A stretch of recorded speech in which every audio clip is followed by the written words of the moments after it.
নমস্কার সবাইকে। আজ আমি বাঙালির অত্যন্ত সুস্বাদু একটি পদ থোর চিংড়ি রেসিপি আপনাদের সাথে শেয়ার করব।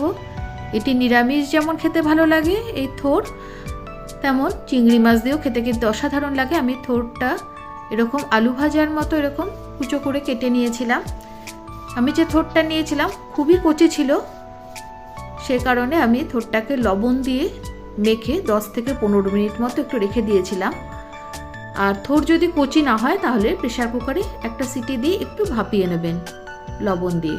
এরপর আমি একটা মশলা তৈরি করে নেব। 2 চামচ কালো সর্ষে, 2 চামচ পোস্ত, হাফ চামচ লবণ আর হাফ চামচ হলুদ দিয়ে একটা মিহি পেস্ট তৈরি করে রেখে দেব। এরপর কড়াইতে বেশ খানিকটা সর্ষের তেল দিয়ে তাতে কালো জিরে ফোড়ন দিয়ে আগে থেকে ধুয়ে জল ঝরিয়ে রাখা চিংড়ি মাছগুলোকে লবণ আর হলুদ দিয়ে লাল করে ভেজে নেব।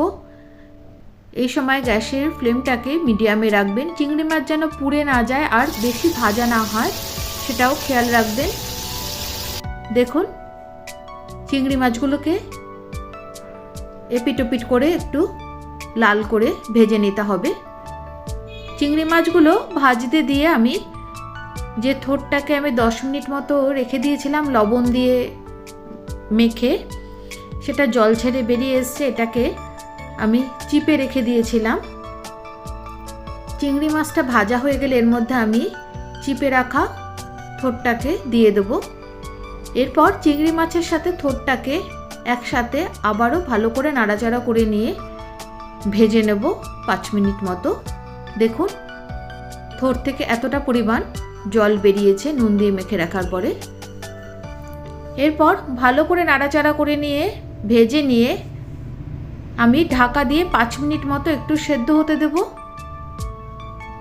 দেখুন, থোরটা মোটামুটি সেদ্ধ হয়ে গেছে। এরপর আমি এর মধ্যে দিয়ে দেব আগে থেকে পেস্ট করে রাখা সর্ষে আর পোস্ত।